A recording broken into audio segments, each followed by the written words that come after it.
आज के लेक्चर में हम ग्रीन हाउस इफेक्ट और ग्लोबल वार्मिंग ये दो अलग अलग टॉपिक है, हालांकि इंटरकनेक्टेड है। इसके बारे में पढ़ेंगे। ग्रीन हाउस इफेक्ट क्या होता है और इसके कॉन्सिक्वेंसेस क्या है, ठीक है, इसके रिजल्ट क्या है, ग्रीन हाउस इफेक्ट हमारे लिए बेहतर है या नहीं है, और ग्लोबल वार्मिंग का इससे क्या कनेक्शन है, ठीक है ना, इसी को हम समझेंगे। तो इस पॉइंट को समझने से पहले जिस प्लैनेट पे हम रहते हैं उस प्लैनेट्स के एटमॉस्फेयर के बारे में ज़रा समझते हैं, क्योंकि ये टॉपिक हमारे एटमॉस्फेयर से रिलेटेड है। जैसे यहाँ पे देखिए हमारा ये अर्थ है, अर्थ के सराउंडिंग में जो एरिया है ये हमारा एटमॉस्फेयर है, ठीक है ना। और एटमॉस्फेयर में मौजूद कुछ इम्पॉर्टेंट गैस हैं लाइक कार्बन डाइऑक्साइड, मीथेन और फ्लोरीन गैसेस है, फ्लोरिनेटेड गैसेस, और नाइट्रस ऑक्साइड। ये बहुत ही इम्पॉर्टेंट गैसेस हैं, ठीक है ना। ये इस तरीके के गैस हैं जो कि सन से जो एनर्जी होता है वो ट्रैप कर लेते हैं और अपने अंदर रखते हैं, मतलब हीट एनर्जी को एब्जॉर्ब करते हैं, जिसके वजह से हमारा प्लैनेट जो होता है वार्म होता है। वेदर प्लांट की बात करें या एनिमल की बात करें, जीने के लायक बनाता है, ठीक है ना। अदरवाइज़ ये अगर गैसेस नहीं हो हमारे एटमॉस्फेयर में तो हमारा एटमॉस्फेयर बहुत ही ठंडा होगा, मतलब इसका एवरेज टेम्परेचर अगर देखें तो -18 डिग्री सेल्सियस होगा, ठीक है ना। तो ग्रीन हाउस गैसेस, ये जो गैसेस हैं हमारे एटमॉस्फेयर में, मैं अभी आपको काउंट कराया, like methane, carbon dioxide, nitrous oxide and fluorinated gases, ये ग्रीन हाउस गैसेस कहलाते हैं। ये गैसेस बेसिकली हीट को ट्रैप कर लेते हैं, ठीक है ना। तो ये इम्पॉर्टेंट है क्योंकि ये एटमॉस्फेयर को गर्म रखते हैं, ठीक है ना। तो जैसे ये हमारा अर्थ है, और देखिए सन से हमारा रे जो कुछ आता है, सन का रे जिसमें एनर्जी होता है, ये सन रे बहुत ज़्यादा तो ट्रैप हो जाते हैं ये अर्थ के थ्रू, लेकिन कुछ रेज जो होते हैं रिफ्लेक्ट बैक हो जाते हैं, ठीक है ना। जो एनर्जी जैसे कि प्लांट्स कुछ एब्जॉर्ब कर लेते हैं, कुछ हमारा ये अर्थ एब्जॉर्ब कर लेता है और वार्म होता है। लेकिन देखिए जब इंडस्ट्रियल रेवोल्यूशन हुआ, ठीक है ना, इंडस्ट्रियल रेवोल्यूशन में इलेक्ट्रिसिटी का प्रोडक्शन, तो वहाँ पे कोयला जलाना पड़ा, ठीक है ना। या ट्रांसपोर्टेशन की बात करें तो वहाँ पे रेल इंजन में भी कोयला का यूज़ होता था, ठीक है ना। अभी इलेक्ट्रिसिटी है और इलेक्ट्रिसिटी प्रोड्यूस करने के लिए कोयला का इस्तेमाल होता है, ठीक है ना। जैसे इंडिया में इलेक्ट्रिसिटी प्रोड्यूस करने के लिए ज़्यादातर हम कोयला का ही इस्तेमाल करते हैं थर्मल पावर प्लांट में, ठीक है ना। तो वहाँ पे जो धुआं निकलते हैं बेसिकली, तो उसके कार्बन डाइऑक्साइड गैसेस बेसिकली हमारे एटमॉस्फेयर में इंक्रीज होते हैं। और ऑब्वियसली जब एक वो क्या कहते हैं, याद आ गया मुझे कि excess of everything is bad, ठीक है ना। ये हमारा एटमॉस्फेयर जो है बैलेंस है, एटमॉस्फेयर में जितने भी गैसेस है वो एक पर्टिकुलर अमाउंट में है मौजूद, लेकिन इसके अमाउंट को इंक्रीज़ करें या डिक्रीज़ करें तो हमारे लिए ये नुकसानदेह हो जाएगा, ठीक है ना। तो वही हो रहा है अभी फ़िलहाल में। देखिए भाई हट जाए यार। जैसे इंडस्ट्रियल रेवोल्यूशन हुआ, इंडस्ट्रियल रेवोल्यूशन की बात करें तो वो तकरीबन अगर मैं कहूँ 1820 से 1840 में, ठीक है ना, ये हमारा इंडस्ट्रियल रेवोल्यूशन उस वक्त हुआ। और इंडस्ट्रियल रेवोल्यूशन के वक्त यहीं फिर हम कोयला का इस्तेमाल करने लगे, पेट्रोल, डीजल, ये सारी चीज़ें जब जलाएंगे ऑब्वियसली तो हमारे एटमॉस्फेयर में बहुत सारे अमाउंट में कार्बन डाइऑक्साइड, या और भी ये जैसे रेफ्रिजरेटर में CFCS होता है, क्लोरोफ्लोरोकार्बन्स, ठीक है ना। आज के डेट में वो कम हो रहा है, हालांकि वो बहुत ही ख़तरनाक एटमॉस्फेयर पॉइंट ऑफ व्यू से होता है, ठीक है ना। तो कुछ गैसेस हमारे एटमॉस्फेयर में इंक्रीज़ होने लगे, जिसके वजह से हमारे एटमॉस्फेयर का टेम्परेचर बढ़ने लगा, ठीक है ना। तो ये ग्लोबल वार्मिंग टर्म समझेंगे, इसी से कनेक्शन है कि ऑब्वियसली जब हमारे एटमॉस्फेयर में ये गैसेस इंक्रीज होंगे तो हमारा एटमॉस्फेयर क्या होगा, गर्म होगा। तो ओवरऑल ये अर्थ का जो टेम्परेचर है इंक्रीज हो जाएगा, और इसी फेनोमेना को हम ग्लोबल वार्मिंग कहते हैं, ठीक है ना। तो ग्लोबल वार्मिंग इसी फेनोमेना को कहते हैं, ठीक है। तो ये तो बात हो गया। कुछ पाई चार्ट में यहाँ पे डेटा देख लेते हैं, जैसे कि फ्लोरिनेटेड गैसेस का अमाउंट जो है 2% होता है, ठीक है ना।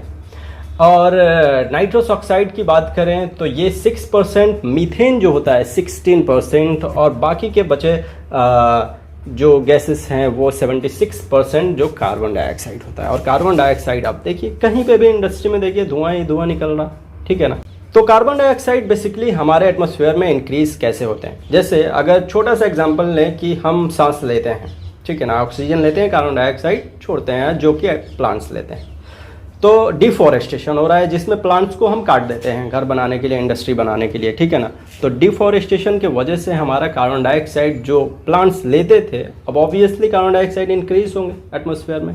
तो कार्बन डाइऑक्साइड इंक्रीज होंगे तो एनर्जी ट्रैप करेंगे, हीट एनर्जी, और फिर वार्म होगा, ठीक है ना। तो ये इम्बैलेंस हो रहा है जिसके वजह से ये सारी चीज़ें हो रही हैं, ठीक है ना। तो ये तो डेटा आपके पास है। एक और मैं डेटा आपको दे रहा हूँ कि जो गैसेस जो हैं ग्रीन हाउस गैसेस बेसिकली वो कहाँ से आपको ज़्यादा आ रहा है। जैसे 25% इलेक्ट्रिसिटी और हीट प्रोडक्शन, ठीक है ना, इलेक्ट्रिसिटी और हीट प्रोडक्शन से 25% आ रहे हैं, और 24% agriculture and forestry and other land use से हमारे ये आ रहे हैं, ठीक है ना, 24%। तो ये एग्रीकल्चर से हो गए। 6% बिल्डिंग्स पे बन रहा है, तो ऑब्वियसली वहाँ पे भी आपके बहुत सारे कार्बन डाइऑक्साइड आपको मिलेंगे, क्योंकि वहाँ पे ऑब्वियसली जो डिफॉरेस्टेशन वहाँ भी होगा, और उसके बाद वहाँ मशीनरीज वगैरह जो यूज करेंगे तो बिल्डिंग्स वगैरह बनेंगे, वहाँ पे भी आपके कार्बन डाइऑक्साइड या और भी ग्रीन हाउस गैसेस आपको मिलेंगे। ट्रांसपोर्टेशन में फिर ऑयल का इस्तेमाल होगा, ठीक है ना, ऑयल, पेट्रोल या कोयला, इलेक्ट्रिसिटी यूज़ करेंगे, तो वहाँ पे भी आपके 14%।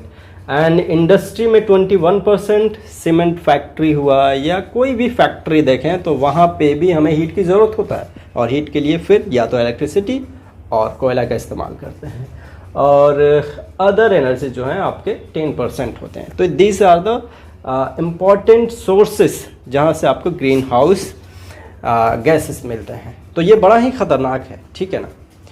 तो अगर डेफिनेशन की बात करें तो डेफिनेशन ग्रीन हाउस का क्या होता है, ग्रीन हाउस गैसेस का डेफिनेशन अगर देखें तो greenhouse effect is a process, ठीक है। Greenhouse effect is a process that occur when a gas in earth atmosphere trap the heat energy, ठीक है ना, trap the heat energy from sun, and this process makes earth much warmer than it could be, ठीक है ना।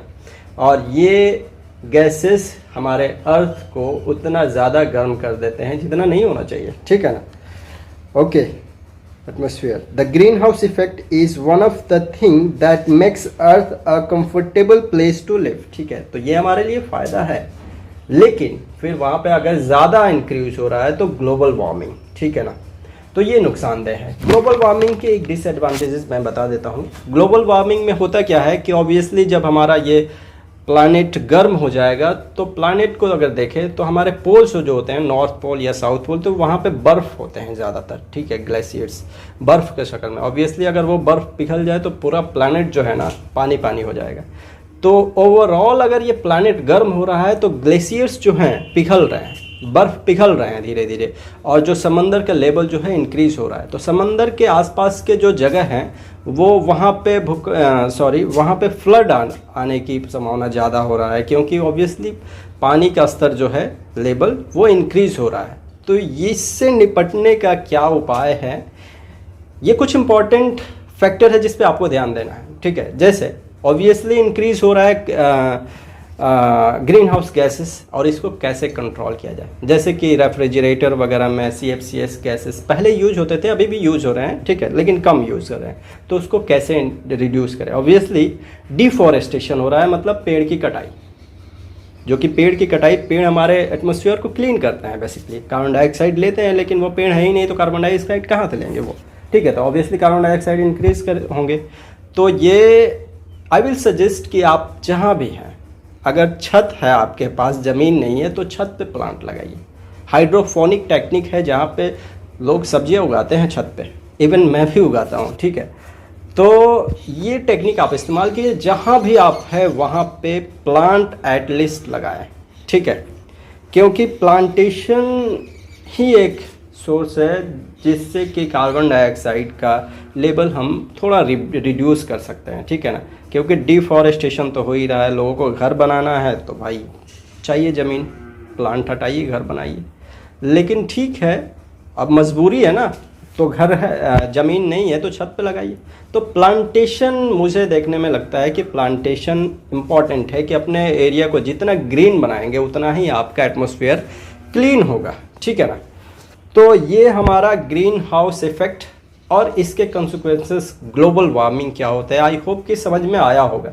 मैं thoroughly इसका definition तो नहीं दिया हूँ, क्योंकि डेफिनेशंस मिल जाते हैं बेसिकली, लेकिन ये वाकई में है क्या ग्रीन हाउस इफेक्ट और ग्लोबल वार्मिंग, आई होप कि इस लेक्चर में समझ में आया होगा। थोड़ा सा मैं समरी दे देता हूँ, ठीक है, कि कुछ हमारे एटमॉस्फेयर में मौजूद गैसेस जो कि सनलाइट से एनर्जी को ट्रैप कर लेते हैं, जिसके वजह से वो सराउंडिंग गर्म होता है, ठीक है, जिसकी वजह से हमारा अर्थ भी गर्म होता है। इसी इफेक्ट को हम ग्रीन हाउस इफेक्ट कहते हैं। लेकिन जब हमारे एटमॉस्फेयर में ये गैसेस इंक्रीज़ हो जाएंगे, बहुत ज़्यादा इंक्रीज़ हो जाएंगे, तो ऑब्वियसली हमारा जो एटमॉस्फेयर और ज़्यादा गर्म होगा। तो ऑब्वियसली अगर बहुत ज़्यादा गर्म होगा तो excess of everything is bad. तो गर्म होने के वजह से ग्लेशियर्स जो हैं पिघल रहे हैं, ठीक है ना, ग्लोबल वार्मिंग, पूरा ग्लोब वार्म हो जा रहा है ना, पूरा अर्थ हमारा गर्म हो जा रहा है। तो इसी इफेक्ट को ग्लोबल वार्मिंग कहते हैं, ठीक है ना, जो कि हमारे लिए नुकसानदेह है ग्लोबल वार्मिंग, ठीक है ना। तो आई विल सजेस्ट कि प्लांट्स ज़रूर लगाएं। और लास्ट में, अगर ये वीडियो अच्छा लगा आपको तो अपने दोस्तों में शेयर करें, और अगर चैनल पर नए हैं तो चैनल को सब्सक्राइब करें। और आपके पास कोई सुझाव है तो आप कमेंट सेक्शन में मुझे सेंड कर सकते हैं। Thank you.